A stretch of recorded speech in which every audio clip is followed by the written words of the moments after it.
La rendición de Alemania en mayo de 1945 no trajo solo liberación.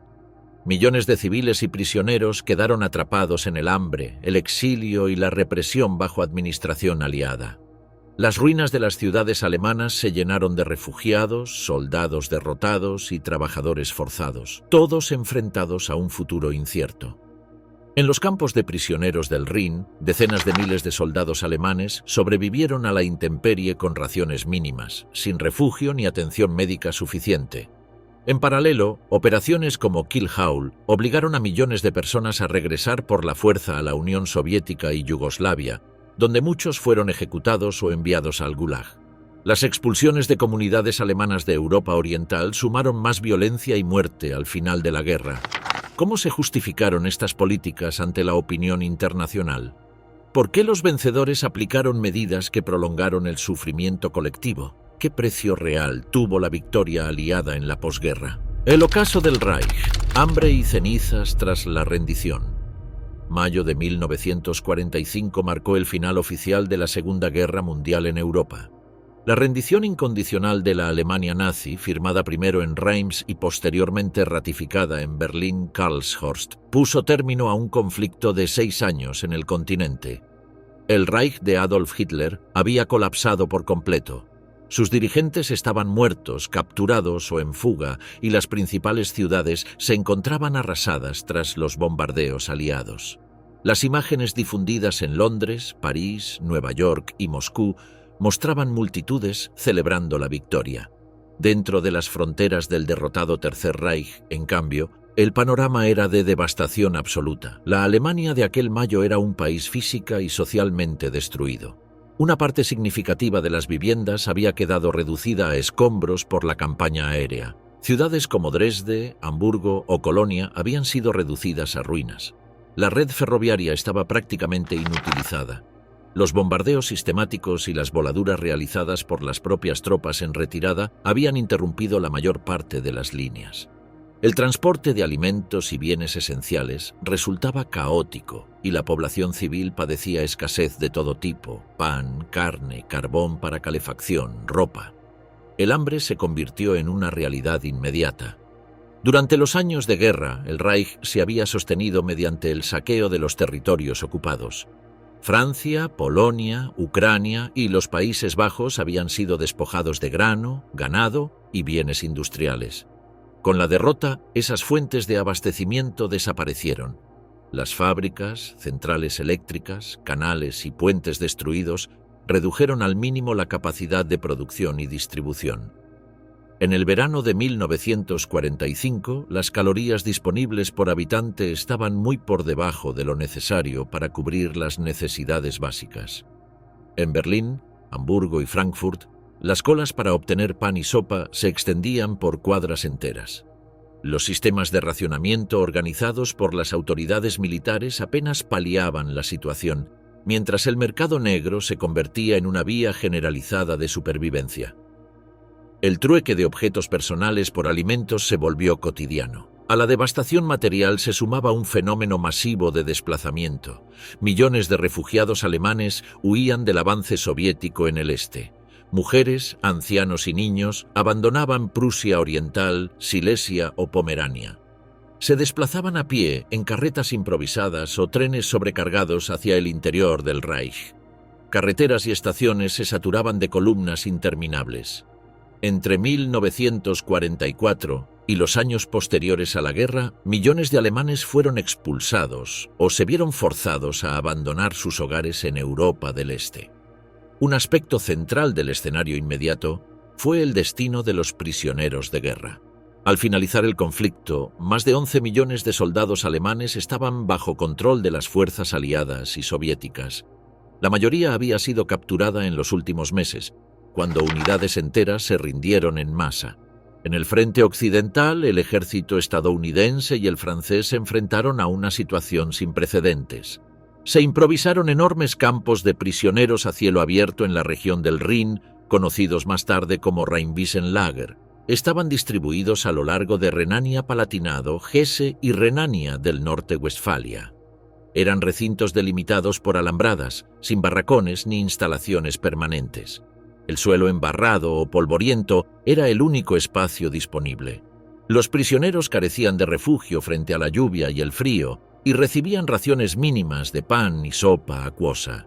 El acceso de la Cruz Roja Internacional estuvo limitado durante los primeros meses, lo que redujo las posibilidades de inspección y ayuda humanitaria. Las cifras de mortalidad en esos campos han sido objeto de debate. Los documentos oficiales estadounidenses reconocieron decenas de miles de muertes por hambre, enfermedades y exposición. Algunos estudios posteriores sugirieron cifras mucho más altas, aunque éstas permanecen disputadas.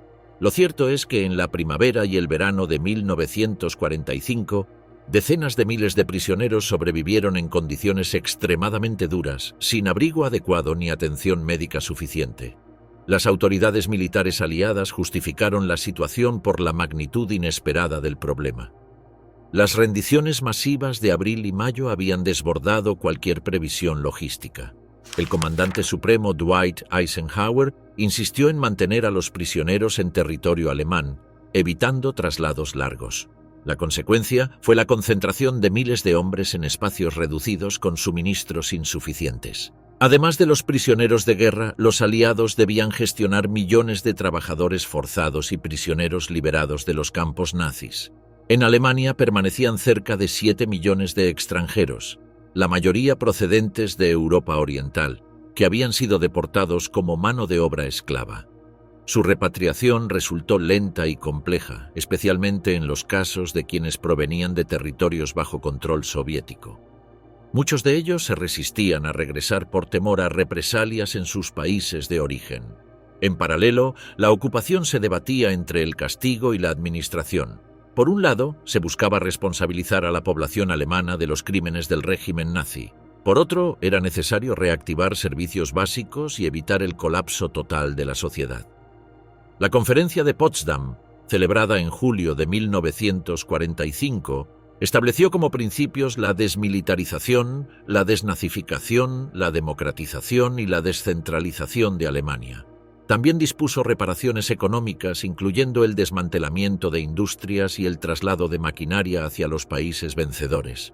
Durante el primer año de ocupación, la producción industrial fue limitada de manera estricta. El transporte ferroviario, eléctrico y marítimo quedó bajo administración aliada, con prioridad hacia fines militares y logísticos. La población alemana sobrevivía con raciones que apenas cubrían lo esencial, lo que incrementó la dependencia del mercado negro.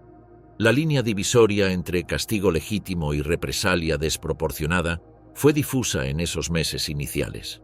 El hambre y la miseria eran considerados por algunos mandos aliados como consecuencias inevitables de la guerra.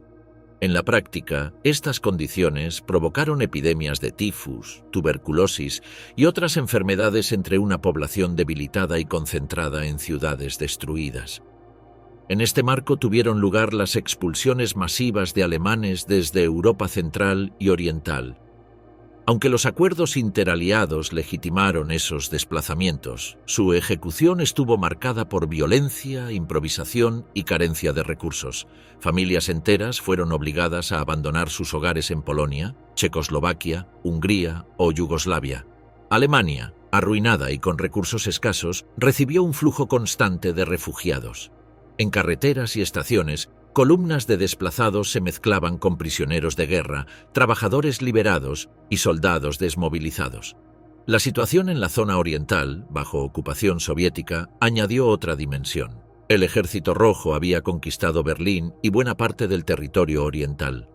Allí, junto a la destrucción material, se produjeron saqueos y apropiaciones sistemáticas de bienes industriales. Maquinaria, alimentos y recursos fueron trasladados hacia la Unión Soviética como botín de guerra, lo que intensificó el hambre en las áreas bajo su control. Nuremberg en llamas, el tribunal contra el horror nazi.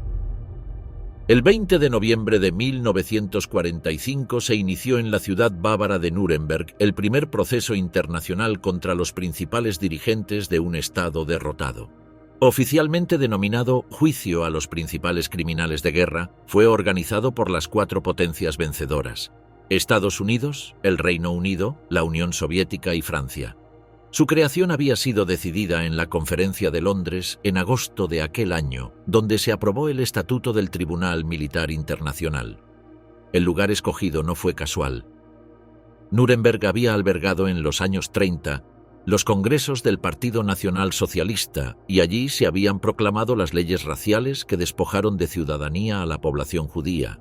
Además, la ciudad conservaba un palacio de justicia en condiciones de uso, con una prisión anexa y espacio suficiente para acoger a la prensa internacional. El tribunal quedó conformado por 8 jueces, uno titular y uno suplente por cada potencia.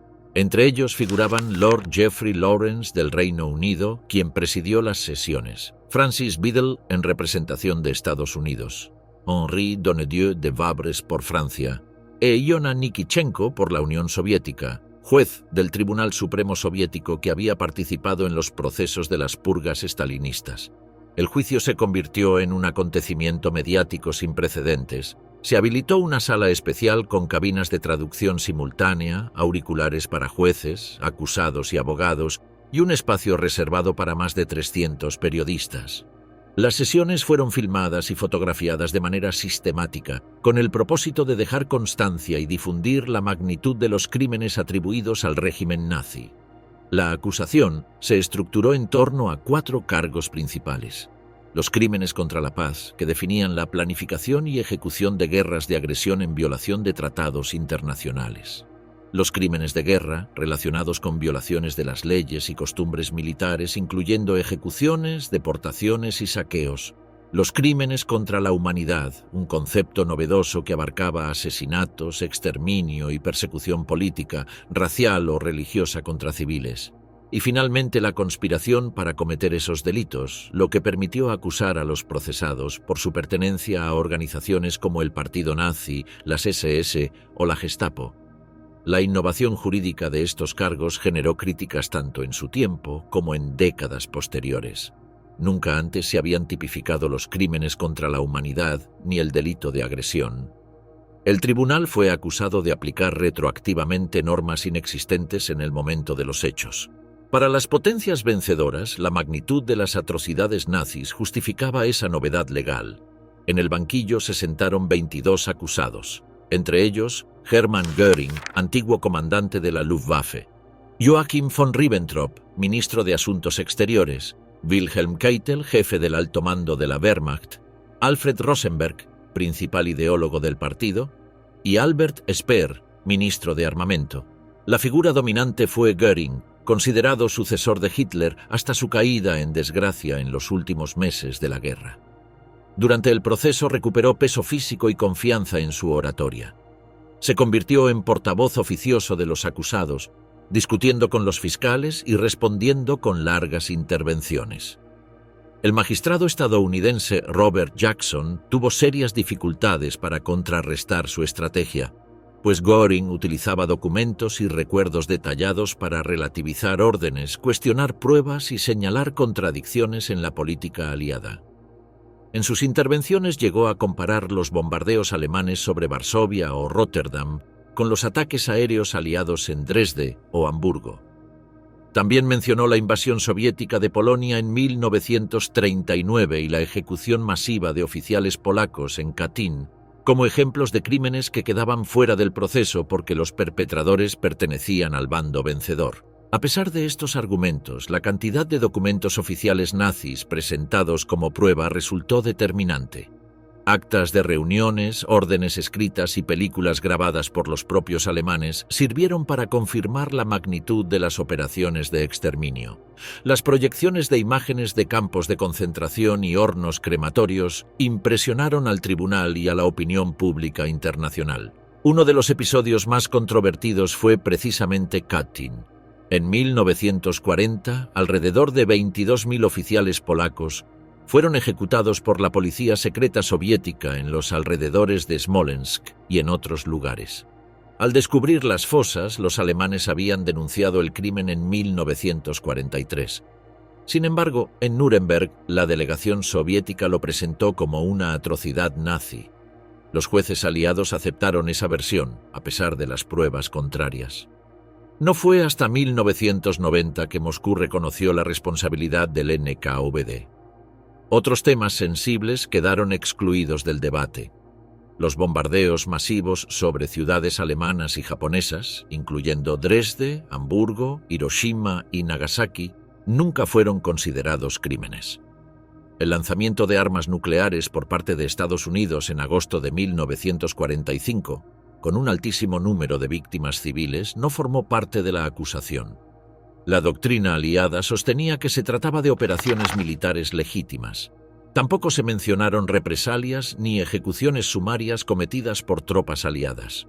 Episodios como la masacre de prisioneros en Biscari, Sicilia, en 1943, o las muertes de soldados alemanes en campos de prisioneros del Rin en 1945, quedaron fuera del juicio. En cambio, el tribunal declaró organizaciones criminales a las SS, la Gestapo y el cuerpo dirigente del partido nazi, lo que abrió la puerta a miles de procesos posteriores en tribunales menores.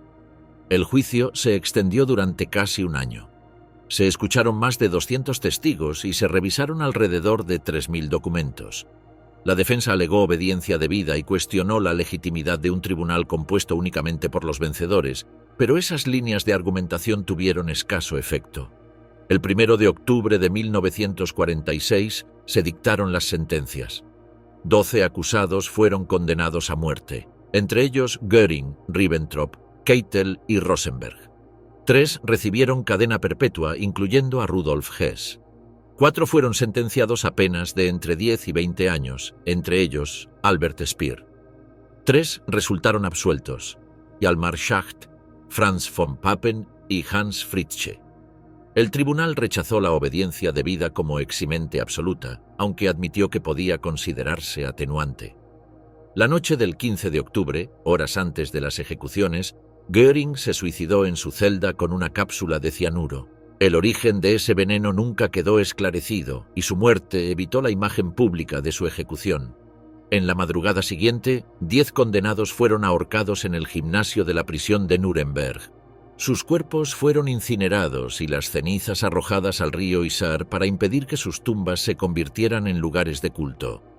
El juicio de Nuremberg estableció precedentes en el derecho internacional y mostró la capacidad de los vencedores para definir la justicia de posguerra, incluyendo los silencios deliberados sobre sus propias acciones. Reeducar culpables. Alemania ante el espejo del pasado. La derrota alemana en 1945 planteó un desafío sin precedentes. Las potencias vencedoras no solo debían administrar un territorio arruinado y dividido en zonas de ocupación, sino también transformar a una sociedad entera que durante más de una década había vivido bajo el dominio nacionalsocialista. La cuestión central era cómo impedir el resurgimiento del nazismo. La respuesta fue el programa de desnazificación, concebido para eliminar toda influencia del Partido Nacional Socialista Alemán de los Trabajadores, y en paralelo, inculcar valores democráticos bajo la supervisión de los aliados. El marco general se definió en la Conferencia de Potsdam en julio de 1945. Allí se establecieron 4 principios básicos para la administración de Alemania: desmilitarización, desnazificación, democratización y descentralización. La desnazificación se convirtió en uno de los ejes de la política de ocupación, aunque desde el comienzo se evidenciaron tensiones entre los objetivos declarados y las dificultades reales de su aplicación. La herramienta principal fue el cuestionario de desnazificación, conocido como Fragebogen. Con hasta 131 preguntas, este formulario debía ser completado por millones de ciudadanos. Pedía información sobre afiliación política, participación en organizaciones nacionalsocialistas, cargos desempeñados, actividades profesionales y vínculos familiares. Sin este documento, era imposible conservar un empleo, acceder a una vivienda o recibir cartillas de racionamiento. Con base en las respuestas, las autoridades clasificaban a cada individuo en 5 categorías. En la primera se encontraban los principales culpables, responsables directos de crímenes de guerra o dirigentes de alto rango en el partido y sus organizaciones. Estos enfrentaban juicios formales, largas condenas o trabajos forzados. Los culpables comprendían funcionarios y oficiales que habían colaborado de manera activa, sometidos a penas de cárcel, confiscaciones y exclusión de la función pública. Los menores culpables abarcaban casos con participación limitada, y solían recibir multas o restricciones laborales. Los simpatizantes eran aquellos que se habían afiliado por presión social, conveniencia o temor, generalmente sancionados con advertencias. Finalmente, los exonerados eran considerados libres de vínculos con el régimen. El alcance del proceso fue masivo. Para 1946, más de 13 millones de personas habían rellenado el Fragebogen. El análisis de tal volumen recayó primero en autoridades militares y, después, en tribunales locales creados bajo supervisión aliada. La desnazificación no se limitó a los dirigentes juzgados en Nuremberg, sino que se extendió a amplios sectores profesionales que habían sostenido el régimen. La educación fue uno de los campos más vigilados. Miles de maestros y profesores universitarios fueron apartados de sus cargos bajo sospecha de transmitir ideología nacionalsocialista. En muchos casos, bastaba con la pertenencia obligatoria a organizaciones docentes controladas por el partido para ser clasificado como simpatizante. El resultado fue una grave escasez de personal en escuelas y universidades que los aliados intentaron compensar con programas acelerados de formación de nuevos docentes.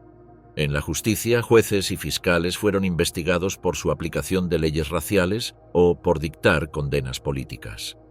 Las purgas variaron según la zona. En el área soviética se apartó a la mayoría de los magistrados vinculados al régimen, mientras que en las zonas occidentales muchos lograron reintegrarse alegando obligación legal. La prensa fue sometida a un control estricto. Todos los periódicos alemanes fueron clausurados y solo se permitió la aparición de nuevas cabeceras autorizadas por las autoridades de ocupación. Los periodistas identificados como colaboradores del régimen fueron excluidos. En cambio, quienes superaban los procesos de verificación pudieron reincorporarse bajo supervisión aliada. El sector médico también fue objeto de escrutinio. Aquellos vinculados a programas de eutanasia o experimentos en campos de concentración fueron procesados en el llamado Juicio de los Doctores, celebrado en Nuremberg entre 1946 y 1947. Escritores, artistas y actores implicados en propaganda nazi sufrieron igualmente restricciones, exclusiones o procesos menores. Sin embargo, la magnitud de la afiliación al partido nazi planteaba una contradicción. Con millones de miembros registrados en 1945 y decenas de millones con vínculos en organizaciones afines, resultaba prácticamente imposible encontrar suficientes profesionales sin conexión alguna con el régimen. En la administración, la educación y la justicia, la mayoría había tenido algún grado de colaboración. Aplicar de manera estricta la desnazificación equivalía a paralizar los servicios básicos. En Baviera, tras las primeras depuraciones, quedaban muy pocos maestros para cubrir la demanda escolar. En Hesse, la expulsión de jueces provocó un retraso considerable en procesos judiciales ordinarios. La necesidad operativa llevó a flexibilizar los criterios. Simpatizantes y menores culpables fueron reintegrados progresivamente, en muchos casos por simple falta de sustitutos. Esta tendencia se acentuó con el inicio de la Guerra Fría, cuando Estados Unidos y sus aliados priorizaron la reconstrucción de Alemania Occidental como elemento estratégico frente al bloque soviético. El contraste era evidente. Mientras en los discursos se insistía en la erradicación del nazismo, en la práctica miles de exmiembros del partido regresaban a la administración, la policía, la judicatura y el sistema educativo. El programa tuvo además un componente propagandístico. Los aliados organizaron proyecciones obligatorias de documentales sobre los campos de concentración. Llevaron a grupos de ciudadanos a visitar instalaciones como Dachau o Buchenwald y publicaron panfletos con imágenes de las atrocidades. El objetivo era confrontar a la sociedad alemana con los crímenes del régimen y justificar la ocupación. Con el paso del tiempo, el proceso se fue diluyendo. En 1946, la administración estadounidense todavía tenía millones de formularios pendientes de revisión. La tensión creciente entre Washington y Moscú restó interés en sostener un programa exhaustivo. En 1948, la mayoría de los procedimientos fue transferida a tribunales alemanes locales, las Spruchkammern, que tendieron a dictar sanciones leves y a clasificar a la mayoría como simpatizantes. En la zona soviética, la desnazificación se aplicó con mayor radicalidad en los primeros años, pero pronto se subordinó al objetivo de instaurar un sistema político socialista. En Francia y Reino Unido, la prioridad se centró en obtener reparaciones económicas y mantener el control político, con un interés limitado en los juicios masivos. El resultado fue que hacia 1950 el programa había perdido fuerza en todas las zonas. Aunque cientos de miles de personas fueron sometidas a procesos formales, la mayoría recibió sanciones menores o fue absuelta, mientras la reconstrucción del país y la nueva división política de Europa se imponían como prioridades. Prisioneros del nuevo orden, la derrota convertida en destierro. La capitulación alemana en mayo de 1945 no significó la libertad inmediata para quienes habían sobrevivido al conflicto. La posguerra abrió un nuevo escenario de represión y desplazamientos forzados que afectó a millones de personas en toda Europa. Prisioneros de guerra, refugiados civiles, trabajadores forzados y comunidades enteras quedaron atrapados en procesos de deportación, repatriación obligatoria y trabajos forzados. Los vencedores aplicaron políticas que, bajo el pretexto de restaurar el orden, prolongaron el sufrimiento colectivo durante los primeros años de paz. Entre 1945 y 1947, británicos y estadounidenses llevaron a cabo lo que en documentos oficiales se denominó Operation Killhole. El objetivo era la repatriación forzosa de millones de personas hacia la Unión Soviética y Yugoslavia. Se trataba de prisioneros de guerra, trabajadores forzados, refugiados y civiles que habían huido del avance soviético. La base legal de estas medidas se encontraba en los acuerdos de la Conferencia de Yalta de febrero de 1945. Churchill, Roosevelt y Stalin habían decidido que todos los ciudadanos soviéticos liberados en Europa debían ser devueltos a la Unión Soviética, sin importar su voluntad. Este principio se aplicó de manera amplia y terminó abarcando también a grupos procedentes de países balcánicos bajo influencia comunista. El número de afectados fue enorme. Solo en la zona occidental de ocupación se concentraban entre 2 y 3 millones de ciudadanos soviéticos al final de la guerra. Muchos habían sido trasladados a Alemania como trabajadores forzados, otros eran prisioneros de guerra capturados en el frente oriental y una parte considerable estaba formada por civiles que habían huido del régimen estalinista. Los aliados establecieron centros de repatriación donde se concentraba a estas personas antes de enviarlas en tren hacia el este. Aunque oficialmente se presentaba como un procedimiento administrativo, en la práctica estuvo marcado por coerción y violencia. Existen numerosos registros de suicidios colectivos de quienes preferían la muerte al retorno forzoso. En varios casos, unidades militares británicas y estadounidenses emplearon la fuerza para entregar a los repatriados directamente a las autoridades soviéticas. El destino de muchos de ellos fue sombrío. El NKVD clasificaba a los repatriados según su historial y definía su suerte. Algunos eran ejecutados de inmediato, otros enviados a campos de trabajo en Siberia o los Urales, y solo una minoría conseguía reintegrarse en la vida civil.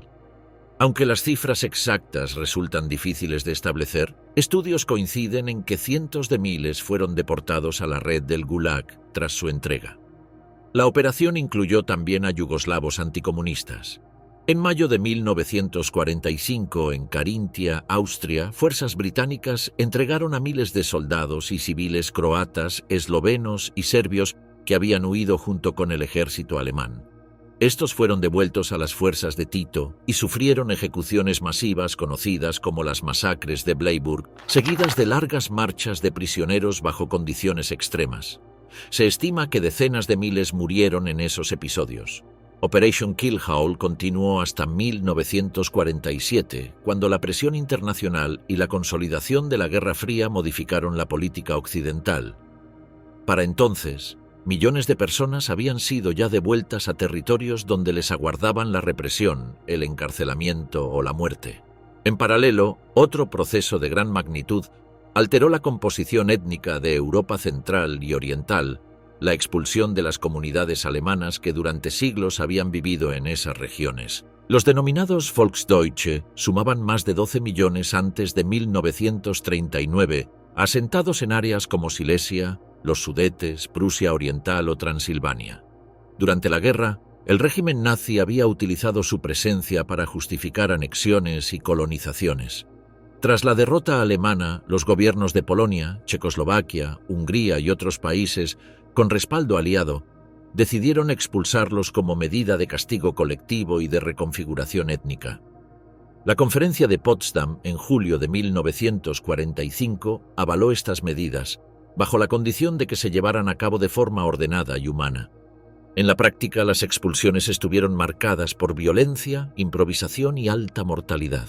En Checoslovaquia, el gobierno de Edvard Benes promulgó los decretos Benes, que autorizaron la expropiación de propiedades de alemanes y húngaros y su expulsión. Entre 1945 y 1947, cerca de 3 millones de alemanes de los Sudetes fueron obligados a abandonar el país. En numerosos casos, las expulsiones se realizaron antes incluso de Potsdam, consistiendo en marchas forzadas con escasos medios de subsistencia y sometidas a abusos de milicias locales. En Polonia, la frontera se desplazó hasta la línea Oder-Neisse, lo que significó la anexión de Silesia, Pomerania y Prusia Oriental. Alrededor de 8 millones de alemanes residentes en esas zonas fueron expulsados o huyeron hacia el oeste. Muchos realizaron largos trayectos a pie en pleno invierno, sufriendo hambre, enfermedades y ataques. En Hungría, cerca de 500.000 de alemanes fueron deportados entre 1945 y 1948. Procesos similares ocurrieron en Yugoslavia y Rumanía. Las estimaciones sobre las víctimas mortales varían, pero se sitúan entre 500.000 y más de 1 millón de personas fallecidas por hambre, enfermedades o violencia durante las marchas. El resultado fue una transformación radical del mapa étnico en Europa central y oriental. Regiones que habían sido multiculturales durante siglos quedaron homogeneizadas bajo poblaciones polacas, checas, húngaras o yugoslavas. Millones de desplazados llegaron a una Alemania devastada que apenas podía alimentar a sus propios habitantes. El destino de los prisioneros de guerra alemanes capturados por la Unión Soviética representó otro capítulo de gran dureza. Al concluir la contienda, alrededor de 3 millones estaban en manos soviéticas. La política oficial consistía en utilizarlos como mano de obra para la reconstrucción de un país devastado por la guerra. Los prisioneros fueron distribuidos en miles de campos del sistema Gulag, desde Siberia hasta Asia Central. Trabajaban en minas, construcción de carreteras, tala de bosques y reconstrucción de ciudades como Stalingrado. Las condiciones eran extremas: jornadas largas, frío intenso, alimentación insuficiente y ausencia de atención médica adecuada. La mortalidad fue elevada, sobre todo en los primeros años. Diversas estimaciones indican que alrededor de 1 millón de prisioneros alemanes murieron en cautiverio soviético, aunque las cifras exactas continúan siendo objeto de debate. El proceso de repatriación fue prolongado. Mientras que en 1949 la mayoría de los prisioneros retenidos por las potencias occidentales ya había sido liberada, en la Unión Soviética miles permanecieron durante una década más. El último grupo numeroso de prisioneros regresó en 1955, tras gestiones diplomáticas encabezadas por el canciller Konrad Adenauer en Moscú. Quienes volvieron a Alemania encontraron un país distinto al que habían dejado. Muchos habían pasado hasta 10 años en cautiverio, lo que significó una experiencia generacional marcada por la ausencia y el desgaste, reflejando las profundas cicatrices de la posguerra europea. De verdugos a aliados, el Reich reaparece en la Guerra Fría. La derrota militar del Tercer Reich en mayo de 1945 no supuso la exclusión definitiva de sus dirigentes, cuadros militares o científicos. El cambio acelerado del escenario internacional, marcado por la ruptura de la alianza entre Estados Unidos, el Reino Unido y la Unión Soviética, abrió un contexto en el que antiguos integrantes del régimen pasaron de ser enemigos derrotados a convertirse en colaboradores estratégicos. La transición hacia la Guerra Fría transformó las prioridades de las potencias occidentales, que comenzaron a considerar a Moscú como la principal amenaza. Este viraje favoreció la integración de individuos con pasado nazi en proyectos de inteligencia, investigación científica y reconstrucción política. Entre 1945 y 1947, La cooperación entre los aliados se deterioró con rapidez.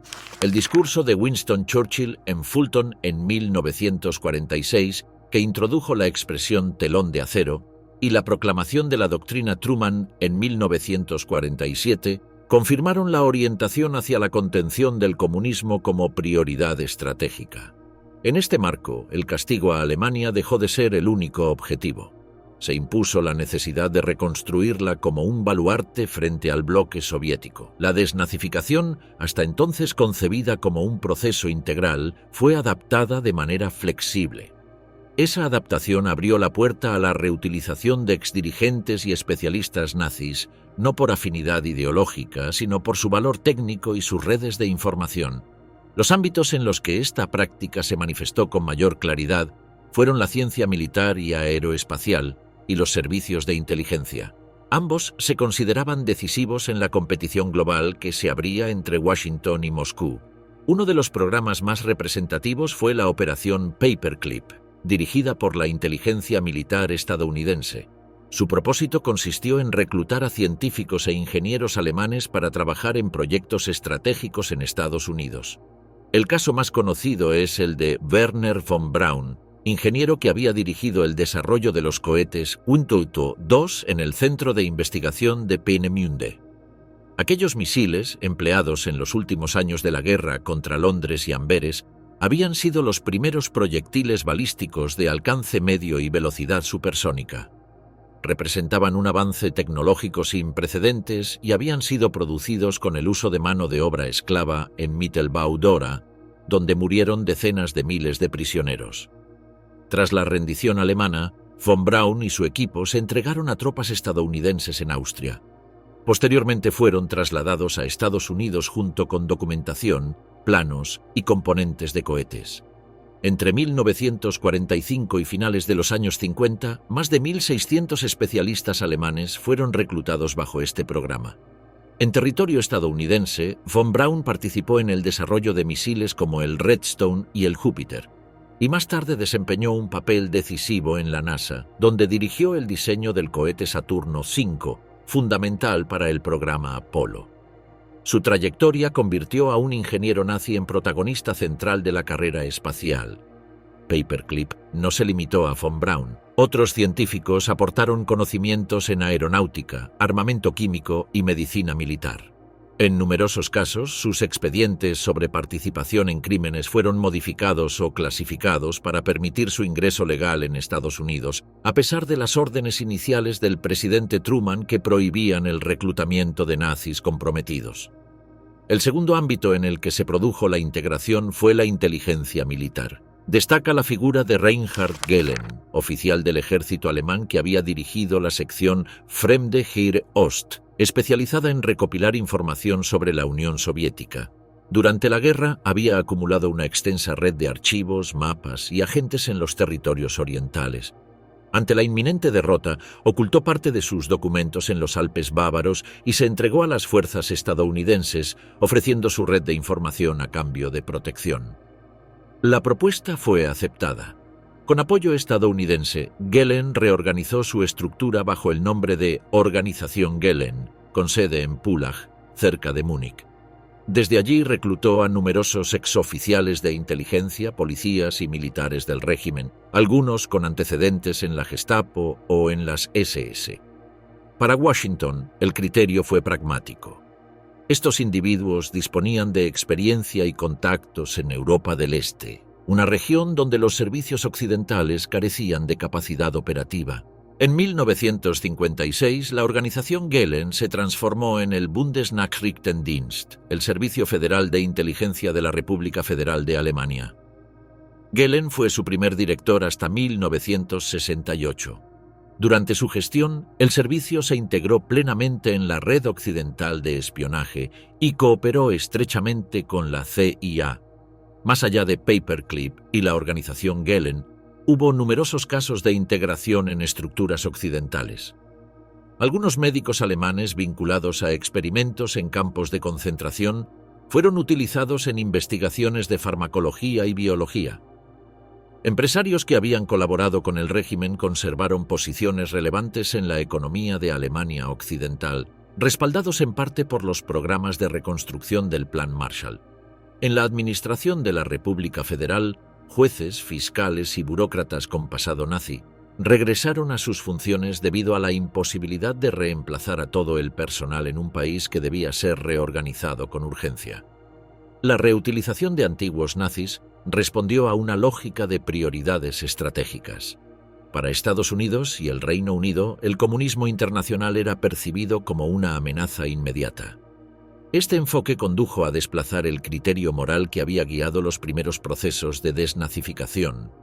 Individuos considerados criminales en 1945 se convirtieron, a partir de 1947, en colaboradores útiles. Los casos de von Braun y Gehlen simbolizan un fenómeno más amplio en el que la frontera entre vencedores y vencidos se reconfiguró según la utilidad política y técnica de cada persona.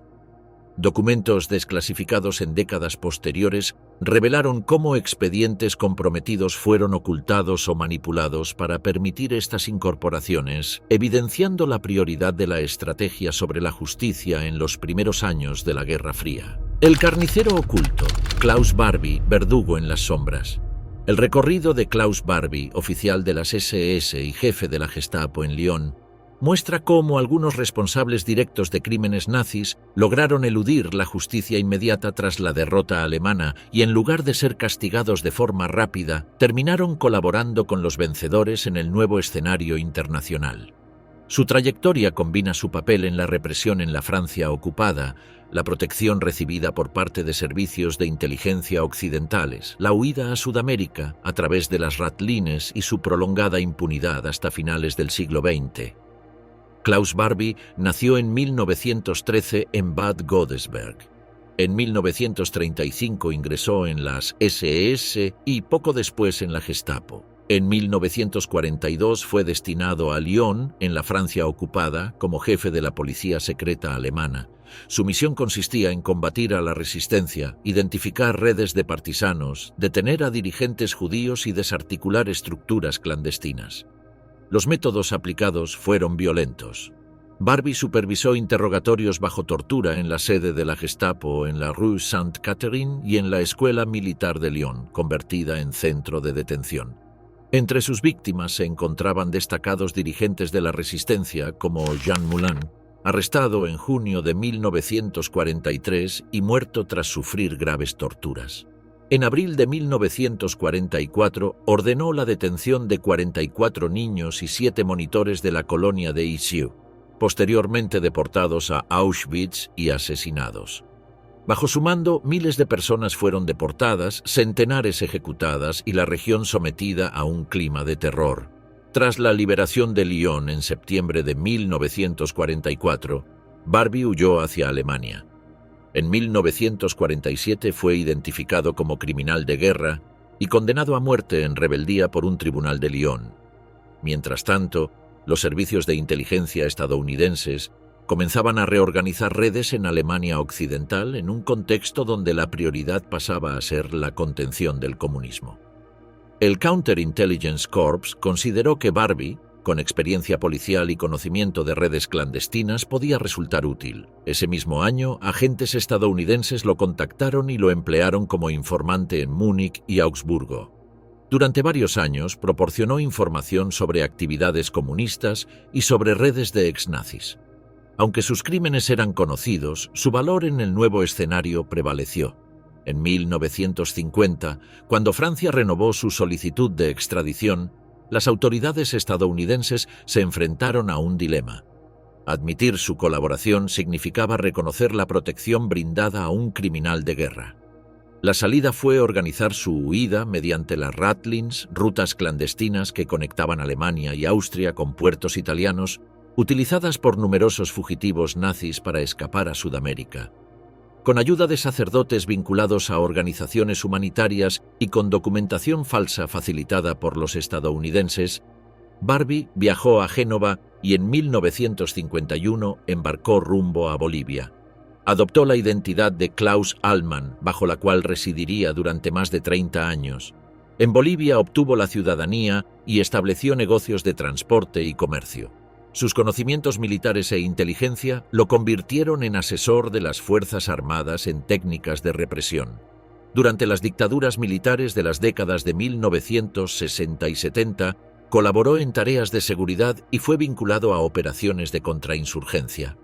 Documentos posteriores lo relacionaron con redes internacionales de fugitivos nazis, tráfico de armas y con la captura y ejecución de Ernesto Che Guevara en 1967, aunque su grado de participación concreta sigue siendo objeto de debate.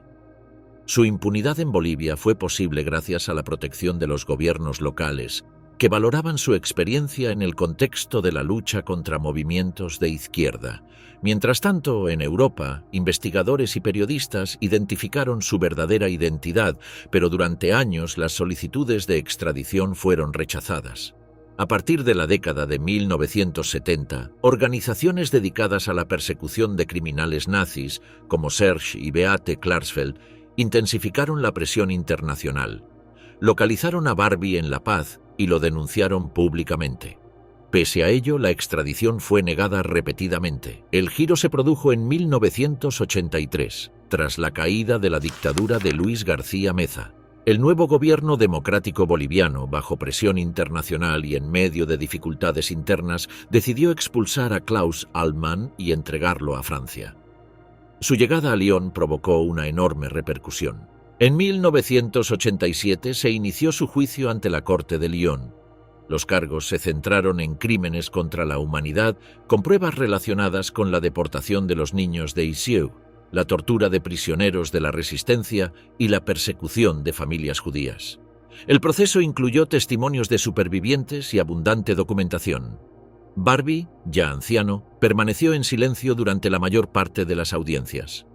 En julio de 1987 fue declarado culpable y condenado a cadena perpetua. Murió en prisión en 1991. El itinerario de Klaus Barbie ejemplifica varias dinámicas de la posguerra: la utilización de criminales nazis por servicios occidentales, la existencia de rutas de escape hacia Sudamérica, la colaboración de fugitivos con regímenes militares latinoamericanos y la tardía rendición de cuentas judicial décadas después del conflicto. El olvido oficial, memoria enterrada en silencio. Tras los años inmediatos a la derrota del Tercer Reich, el proceso de desnazificación entró en una fase de declive acelerado. Entre 1945 y 1949, las potencias aliadas habían intentado depurar la sociedad alemana mediante juicios, cuestionarios de culpabilidad, expulsión de funcionarios y campañas de reeducación. Con la consolidación de la Guerra Fría, las prioridades cambiaron. A partir de 1951, la desnazificación fue abandonada oficialmente y reemplazada por una política de reintegración masiva. La República Federal Alemana incorporó a numerosos exnazis en la vida política, judicial, económica y cultural, mientras que en la República Democrática Alemana se adoptó un relato selectivo que ocultaba complicidades. El punto de inflexión llegó en 1951, cuando el canciller Konrad Adenauer promovió medidas de amnistía y reintegración. La lógica era doble: reconstruir con rapidez el aparato estatal y estabilizar a Alemania Occidental como aliado de Occidente frente a la Unión Soviética. La magnitud del problema era evidente. Millones de ciudadanos habían pertenecido a organizaciones del régimen. Médicos, jueces, profesores, policías y burócratas conformaban un grupo demasiado amplio para ser excluidos sin paralizar la administración. A ello se sumaba una presión social creciente para pasar página. La Ley 131, aprobada en 1951, restituyó derechos y pensiones a antiguos funcionarios del Reich.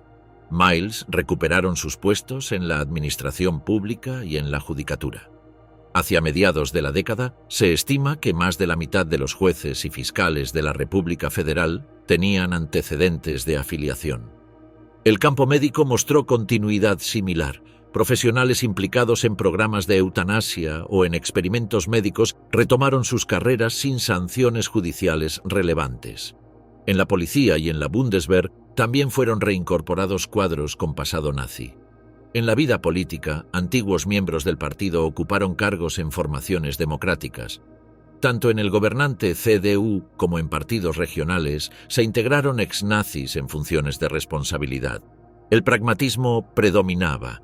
La necesidad de administradores experimentados superaba la voluntad de depuración estricta. El abandono de la desnazificación no significó la desaparición total de los juicios por crímenes de guerra, pero sí una reducción drástica de su alcance. Tras los grandes procesos de Nuremberg, se desarrollaron juicios menores contra médicos, jueces, industriales y oficiales. Sin embargo, hacia 1949 la presión política llevó a que muchos de ellos se desaceleraran o se cerraran sin sentencia. Con la fundación de la República Federal, la competencia judicial pasó a tribunales nacionales, lo que redujo aún más la intensidad de la persecución. Numerosos acusados recibieron penas leves o fueron liberados bajo fianza. Las cifras muestran este giro. De los cientos de miles de casos abiertos en los primeros años, solo una fracción mínima concluyó en condenas efectivas. Muchos expedientes fueron archivados y miles de condenados fueron beneficiados por amnistías. En 1954, el presidente Theodor Heuss decretó indultos que alcanzaron a numerosos colaboradores del régimen. La consecuencia fue que, mientras algunos jerarcas nazis habían sido ejecutados en Nuremberg, la mayoría de los responsables intermedios y locales regresó a la normalidad. El final oficial de la desnazificación no supuso el fin de la búsqueda de justicia, pero trasladó esa tarea a iniciativas privadas. Simon Wiesenthal se convirtió en figura central de este esfuerzo. Desde Viena, fundó un centro de documentación dedicado a recopilar testimonios y rastrear fugitivos. Sus investigaciones contribuyeron a la localización y captura de criminales como Adolf Eichmann, arrestado en Argentina en 1960. En Francia y Alemania, Serge y Beate Klarsfeld también desempeñaron un papel destacado. Beate, nacida en Alemania tras la guerra, y Serge, hijo de un deportado, emprendieron campañas públicas contra la impunidad. En 1968, Beate abofeteó al canciller Kurt Georg Kissinger, ex miembro del partido nazi, en un acto público. En los años 70, ambos identificaron y presionaron por la captura de Klaus Barbie en Bolivia. Estos cazadores de nazis actuaban con recursos limitados y en medio de la indiferencia de las autoridades. Sin embargo, su labor mantuvo vivo el reclamo de justicia y contribuyó a romper el silencio impuesto en muchos sectores de la sociedad alemana. Durante las 2 primeras décadas posteriores a 1945, gran parte de la población alemana vivió bajo un silencio colectivo. Hablar del nazismo resultaba incómodo o riesgoso. El discurso público tendía a presentarse en torno a los alemanes como víctimas de los bombardeos, de las expulsiones y de la división del país. La dimensión del Holocausto fue relegada en la vida cotidiana, y la reintegración de exnazis en puestos clave reforzó ese clima de amnesia. El cambio llegó en la década de 1960. La captura de Eichmann y su juicio en Jerusalén revelaron la magnitud del exterminio.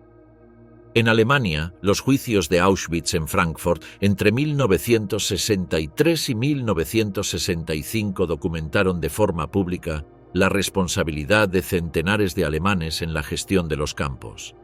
Paralelamente, el movimiento estudiantil de 1968 cuestionó de manera frontal el silencio de la generación anterior.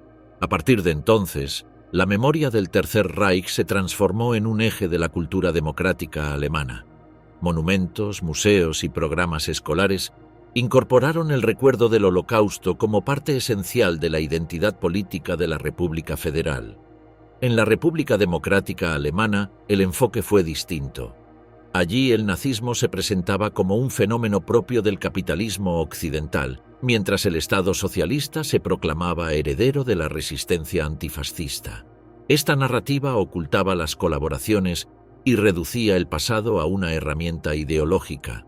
El cierre oficial de la desnazificación en 1951 simbolizó el triunfo del pragmatismo sobre la depuración exhaustiva. La reintegración de antiguos nazis permitió estabilizar la República Federal, pero al mismo tiempo perpetuó una sociedad marcada por silencios y contradicciones. La memoria de los crímenes tardó décadas en aflorar plenamente y fue sostenida por iniciativas individuales antes de convertirse en política de Estado.